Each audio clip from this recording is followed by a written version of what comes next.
네, 2024년 8월 23일 이정훈입니다. MBC PD 수첩이 주목을 받은 때가 있었죠. 소위 말하는 광우병 사건을 보도해서 MB 정권을 막다른 골목으로 몰아넣었었습니다. MBC의 꿈, 어게인 광우병 파동이 안 되는 이유를 설명드리겠습니다. 간단하게 설명하면 방통위원회 위원장 직무대행 겸 부위원장인 김태규, 이 김태규 씨가 판사 출신이죠. 그가 법률 싸움을 주도하면서 과방위원장 최민희의 멱살을 잡았기 때문입니다. 이건 비유법입니다. 우선 MBC PD수첩이 광우병 사건을 보도해서 촛불 시위를 일으켜서 이명박 정권을 코너에 몰았었죠. 이것과 별도로 박근혜 탄핵은 최순실 사건이 터져나오면서 했는데 거기서는 MBC가 직접적으로 도화선을 당기지는 못했습니다. 근데 MBC는 지금 상당히 친민주당 기자들이 장악을 하면서 원사이드하게 보도를 끌고 가고 있습니다. 그런데 이 보도를 가만히 보니까 동력이 떨어지고 있어요. 이건 기자로서의 저희 판단입니다. 지금 이들이 굉장히 애를 썼던 게 윤석열 정권을 탄핵시키고 싶죠. 기자로서 대통령을 날린다. 워터게이트 사건을 보도한 워싱턴 포스트 기자 같은 사람이 다 되고 싶죠. 참고로 저는 누구까지 날려봤나? 국정원 차장 날려봤고 전직 경찰청장 뭐 그런 사람들은 날려봤네요. 그 이상은 못 해봤네요. 상당히 기자로서는 기분 좋은 거죠. 근데 PD들은 기자가 아닌데 이런 의지를 불태울 수도 있겠죠. 시사 PD 같은 경우. 지금 지난 7월 달에 MBC에서 명품백과 권익위라는 보도를 했어요. 7월 16일에. 그래서 국민권익위원회에서 왜 김건희 여사의 디올백 사건에 대해서 문제가 없다 하고 종결 처리를 했는지를 집중 분석했습니다. 그리고 나서 이제 권익위의 과장이 목숨을 끊었죠. 그걸 놓고 잠깐 시끄러웠다가 지금 잠잠해진 상태인데, 이런 보도를 할 때 확 불이 붙으면 좋은데 여론이 안 붙고 있습니다. 하여간 권익위는 이 디올백 사건을 경찰이나 검찰에 이첩하지 않고 종결해버렸어요. 왜냐하면은 김영란법상 공직자의 배우자에 대해서 제재하는 규정이 없다라고 판단한 겁니다. 그런데 이 이석연 변호사라는 친구 있죠. 이 친구 이명박 정권 때 법제처장을 했습니다. 그러니까 참 보수파들이 사람 볼 줄 몰라. 이석연 이런 사람을 법제처장에 써줬는데 그가 제가 한번 보도했죠. 언젠가에 몇 달 전에 한겨레 신문에다가 윤석열은 탄핵을 당하지 않으려면 임기를 채우지 말고 개헌을 한 다음에 나가라. 이런 식으로 쭉 실론 같은 걸 썼었죠. 그러면서 저는 이제 본격적으로 윤석열 탄핵을 위한 민주당의 싸움이 시작됐다고 보도했는데 그 이석연 변호사가 뭐라 그랬는가 하면 김건희 씨가 일반인의 부인이었다면 최재형 목사가 명품복을 줬겠느냐. 그러니까 일반인 부인이 아니면 안 줬으니까 이거는 당연히 뭔가를 기대하고 준 거다 라고 하면서 권익위의 종결 처리를 국민을 얕잡아 보는 것이다 라고 비난했었습니다. 그리고 한상희 건대 로스쿨 교수도 권익위가 수사기관에 이첩하지 않은 것은 직무유기다 라고 판단했었습니다. 그런데 이 명품백 사건은 검찰에서도 뭐 권익위가 이 수사 이첩을 하지 않았지만 고소고발이 있어가지고 조사를 했죠. 근데 결론적으로는 여기서도 무혐의 처분을 내렸습니다. 이 검찰에서는 어떤 판단을 했는가 하면은 이 최재형이라는 목사가 김 여사를 찾아와서 명품백은 줬어요. 그러면서 뭔 얘기를 했는가 하면은 돌아가신 김창준 미국 하원의원을 국립묘지에 모셔달라. 뭐 그런 얘기를 하면서 뭐 김건희 여사 아버지하고 가까웠다 그런 얘기하면서 가까웠다는 거는 그냥 그런 얘기고 구체적으로 부탁한 거라고 볼 수 있는 게 이건데 이걸 하면서 선물을 강제로 놓고 갔다는 거예요. 그러면은 이 김창준 의원을 국립묘지에 안장하느냐 문제는 대통령도 결정할 수 없는 거잖아요. 그러니까 이거는 직무 연관성이 없다라고 해서 무혐의 결정을 내렸습니다. 이에 대해서 이제 수사심의위원회를 열어서 다시 한번 검토를 하게 할 수 있는데, 이 최재형 목사는 수사심의위원회 개최를 요구하겠다 그랬는데, 이 당사자는 요청해봐야 기각이 됩니다. 이게 서울의 소리가 최 목사랑 같이 이걸 몰래카메라로 찍어서 방송을 했었죠. 그리고 그 백시종인가?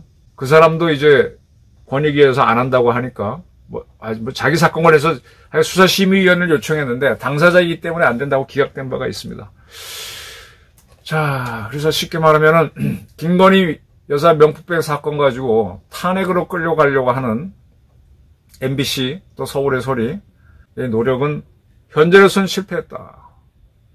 저는 이렇게 봅니다. 이 법률 싸움에서 이겨낼 수 있느냐. 최재형 목사가 머리는 참 많이 썼는데 뭐 김창준 의원을 국립묘지에 안장하게 해달라. 그 얘기를 하고 선물 놓고 간 거니까 이게 참 그 얘기하고 선물 받았던 것만 강조하니까 직무대가성이 연결이 안 되는 거죠. 그것까지는 생각하지 못했네요.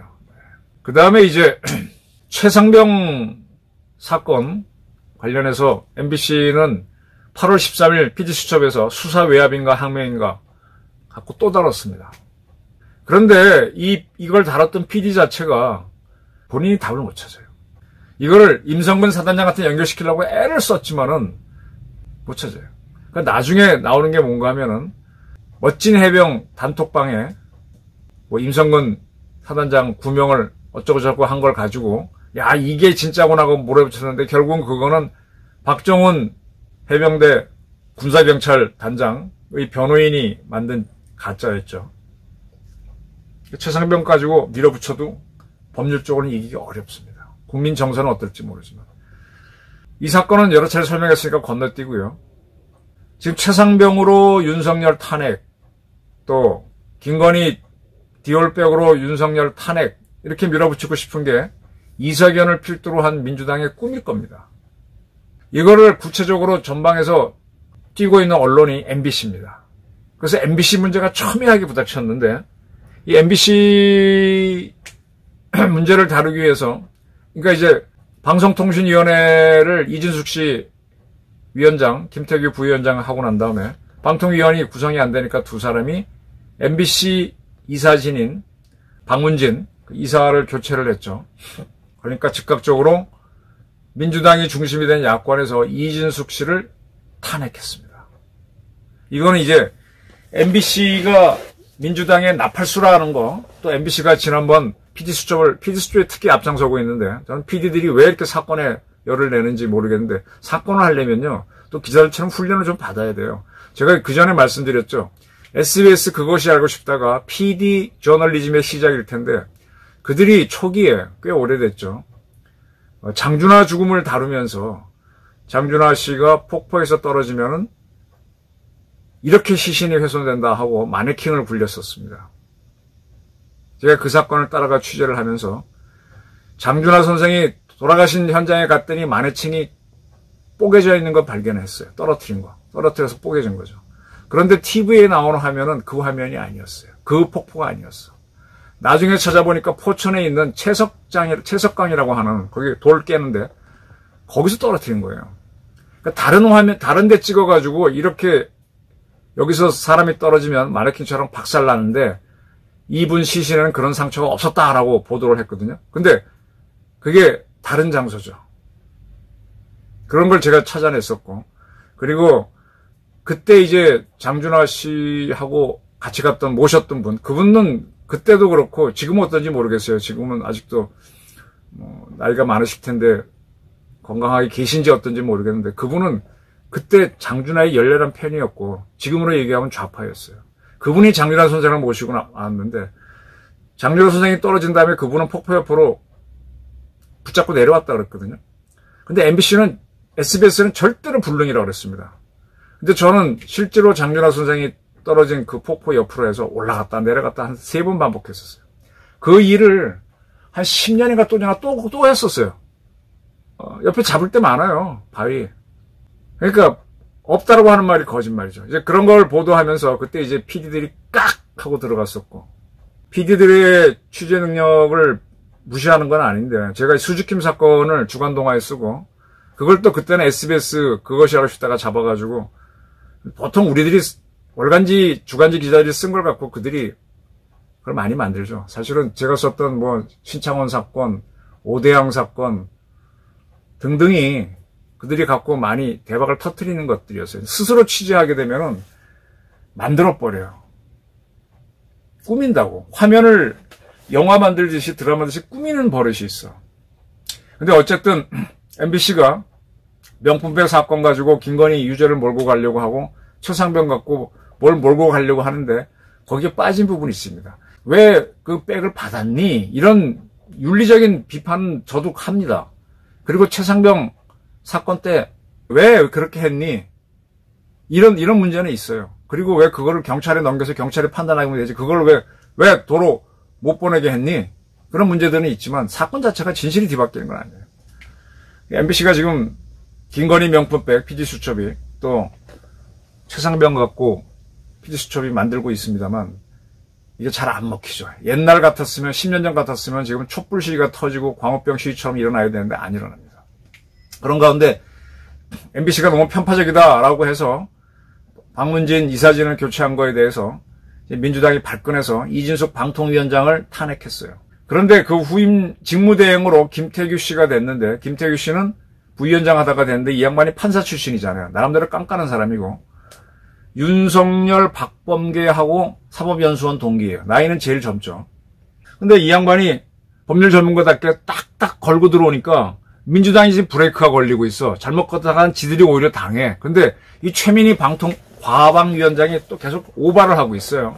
원래 오바를 잘해서 이 최민희하고 전현희가 민주당을 망칠 수 있는 두 여성 의원이 될 수 있을 것 같은데 자꾸 오바를 하고 있습니다. 어떤 오바냐? 아직 설명드릴게요. 우선은 김태규 방통위원장은 이준숙 씨 방통위원장 임명하게 있었던 청문회가 위법하고 부당하게 이루어졌다고 지적했습니다. 그 국회 과방위가 이 청문회 제목 자체를 불법 방송 장악이라고 명명한 것 자체가 문제라는 거죠. 객관적이어야 되는데 불법? 뭐가 불법이야? 방송 장악? 뭘로? 그냥 청문회면 되는데 불법 방송 장악이라는 것 자체가 문제다. 그리고 어쨌든 박문진 이사를 임명하는 거는 행정부가 하는 사항인데 그거를 문제가 있다고 이렇게 불법 방송 장악이라고 주장한 것 같은데 그러면 이거는 입법부가 인사권을 행사하겠다는 건데 이거 자체가 불법이다. 야, 이게 교묘한 말장난 같지만은 자세히 들어보면은 지금 입법 독재가 너무 심하다는 걸 딱 지적한 거죠. 지금 입법부가 선출직이라고 자기 맘대로 공무원을 임명하겠다고 불법 방송 장악 인사다 이렇게 하는 건데 문제다. 콕 찔린 거죠. 그리고 이렇게 하는 거는 입법부, 사법부, 행정부 상권 분립에도 위배된다. 그리고 이진숙 위원장하고 김태규 부위원장이 박문진 이사를 선출한 과정에 있어서의 그 회의록을 공개하라는 건데 방통위 내부 규정상으로는 그걸 공개하지 않게 돼 있습니다. 근데 지금 국회는 공개하라는 거거든. 국회는 국회법이 우선한다. 국회가 요구하면 다 되냐? 그러면 국회가 요구하면 다 되냐? 일단 다퉈보자는 거예요, 김태규 씨는. 우린 내규 규칙에 따라 운영 못하는 건데 법원 판단 받아보자. 이렇게 나오면서 하나씩 브레이크를 거는 거죠. 그리고 이제 김태규 씨는 8월 21일 또 과방위가 3차 청문회를 열었을 때 아예 출석을 안 했어요. 이준숙 씨는 탄핵돼 있으니까 안 갔고. 그런데 이날 최민희 위원장이 중대한 실수를 합니다. 언론들이 주목을 못 하는데 뭐라 그랬는가 하면은 지금 방통위원장하고 부위원장만 있고 국회가 3명을 추천해야 되는데 국회가 추천을 안 했어요. 그중에 1명은 국민의힘에서 추천할 수 있고 2명은 더불어민주당이 할 수 있습니다. 뭐 국민의힘은 누구 하겠다는 건데 더불어민주당은 자기 2명을 추천을 안 했습니다. 그래서 5명의 방통위원이 구성이 안 돼서 둘이 했던 건데 지금 최민희 과방위원장이 8월 21일 이 청문회를 하면서 야당 방통위원 2명을 추천하겠다고 밝혔습니다. 저는 이게 큰 오바라고 봅니다. 현재 국회의장이나 국회 각 상임위원회 위원장들은 중립의 의무가 있어요. 자기가 민주당이든 뭐 국힘당이든 그거와 관계없이 중립적으로 가야 되죠. 하나의 위원회를 이끌려면. 근데 자기가 어느 일당을 대표해서 발표한다? 아까 불법 청문회라는, 불법 방송 장악이라는 그거 부신 것 자체도 문제지만 자기가 무슨 민주당 대표인 것처럼 발표하는 것도 오바죠. 그것 때문에 지금 우리는 이걸 분명히 하기 위해서, 우리라니까 좀 이상한데, 여당의 박준태 의원이 국회의장하고 상임위원장은 중립 의무를 해야 된다는 국회법 개정안을 지금 발의해 놓고 있어요.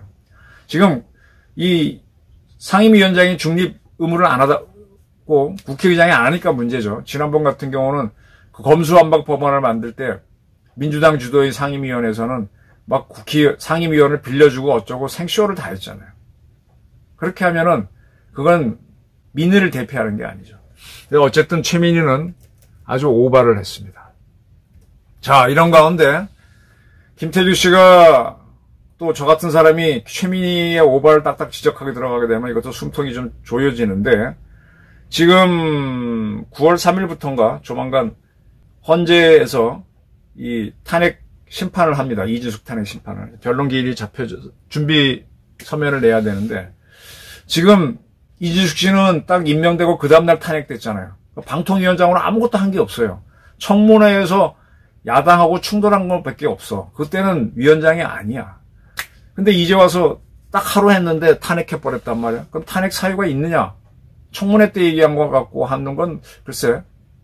근데 이 법에 따르면은 탄핵 심판은 180 이내에 6개월 내에 끝내게 돼 있습니다. 근데 워낙 이준석 씨가 한 게 없기 때문에 탄핵 심판이 결론이 빨리 나올 수 있어요. 그러면은 이준석 씨는 위원장으로 복귀하고 김태규 씨랑 같이 하죠. 그러면 야당이 굉장히 불리하니까 자기 목 2명을 결정하겠다고 최민희가 발표한 겁니다.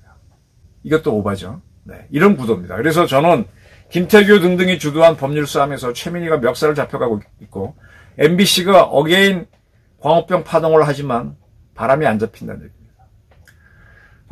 저는 이번 사건을 쭉 보면서 이준석 탄핵했으면 김태규 탄핵은 왜 못하나 굉장히 궁금했어요. 민주당이 탄핵해도 되잖아요. 뭐 겁먹어서 못했나 그랬더니 그게 아니고 이 법 때문에 그렇습니다.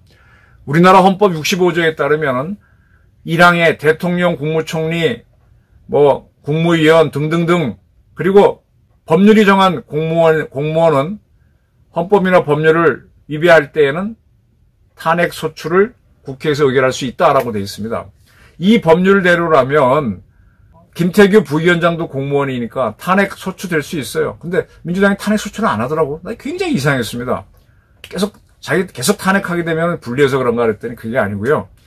헌법은 이렇게 벙벙하게 되어 있는데, 헌법은 선언적인 거니까 구체적인 건 각 법률에서 하는데, 방송통신위원회 설치 및 운영에 관한 법률이 있는데, 여기에 제6조 5항을 보니까 국회는 방통위원장이 직무를 집행하면서 헌법이나 법률을 위배한 때에는 탄핵 소추를 의결할 수 있다라고 되어 있습니다. 딱 요것 때문입니다. 이것 때문에 위원장만 탄핵을 하고 나머지 사람들은 못하는 겁니다. 지금 권익위원회에서 김건희 디올백 사건은 아예 해당이 안 된다 결정 내렸잖아요. 여기에 대해서도 국민권익위원장이나 이런 사람을 탄핵할 수 있는데 못하는 이유는 뭐냐? 부패 방지 및 국민기관의 설치에 관한 법률이 있는데 거기에는 탄핵에 대한 규정이 아예 없어요. 민주당도 탄핵을 헌법을 근거로 너무 남발하게 되면 당합니다. 그래서 못하는 겁니다. 그래서 제 얘기는 뭔가 하면은, 민주당과 MBC가 상당히 바람을 잡고 있지만 이 법률 싸움에서 이기지 못하고 있고, 또 그런 법률 싸움을 딱딱 잡아가면서 김태규 부위원장이 제대로 싸움을 걸었어요. 그리고 저 MBC 제3노조는 지금 최민희를 고발해놨죠. 뭘로 고발했는가 하면은 박문진 이사를 선임한 거에 대해서, 거기에 대해서 이제 뭐 행정심판인가 해서 재판이 걸리고 있는데 거기 최민희가 뭐라고 떠드니까 그거는 재판 간섭이라고 검찰에 고발해놨습니다. 이런 것들 때문에 최민희한테 굉장히 부담이에요. 굉장히 용감한 것 같지만은 자업자득으로 자기 부담을 자기가 파는 겁니다. 그래서 MBC의 꿈인 어게인 광우병 파동은 안 옵니다. 법률 싸움에서 최민희와 이런 MBC 야당들은 점점 수세에 몰릴 겁니다. 그리고 지금 제가 앞선 방송에서 이재명 민주당 대표가 코로나 걸렸다고 재판 연기하자 그랬는데 재판 연기해줬죠. 2주 연기해줬죠. 그건 합법하냐, 합당하냐고 추적해 봤더니 법정 전염병인 경우에는 법원에서도 연기해 주는 게 맞다. 근데 한 달, 두 달 연기한 게 아니라 2주만 연기한 거 보니까 봐준 건 아니다. 이런 판단들이 나오더라고요. 그러면 조금 늦어지긴 하지만 이재명도 뭔가 법률적 판단을 받게 되고 그 유죄가 나왔을 때 폭동이 나올지 안 나올지는 두고 봐야 되지만 지금 개딸이 20만 명이라 그러지만 글쎄 민주당 선거할 때는 그게 위세를 발휘하는데 지금 개딸이 실체가 잘 안 보이죠. 박근혜 탄핵으로 갈 때처럼 서울에 와 있고 지방에 와 있는 중국 유학생들이 가세하는 그런 사태는 현재는 일어나기가 어렵죠. 그렇다고 탈북자들이 북한의 지령을 받고 거리로 나올 가능성은 없고, 네. 그래서 저는 조금 앞서긴 하지만 이재명의 희망사항은 닫혀져 가고 있다. 아주 법률 미묘한 싸움에서 이재명은 특검 밀어붙이지만 패하고 있다. 아주 재밌는 건요. 특검을 해서 법률안 결정해서 통과시켜서 보내면 대통령이 거부권을 행사할 수 있어요. 근데 탄핵안에 대해서는 바로 헌재로 가서 헌재 결정이 끝이기 때문에 탄핵은 대통령이 어떻게 개입하지 못해요. 근데 이진숙 탄핵안이 기각된다. 기각됐어. 각하될 수도 있어요. 이 조건 자체가. 이 사람이 한 게 없는데 아무것도 법률이나 헌법으로 판단할 게 없는데 위배를 했는지 각하될 수도 있습니다. 그래서 이재명은 수세에 몰릴 것이다. 저는 이렇게 예측하는 바입니다. 감사합니다.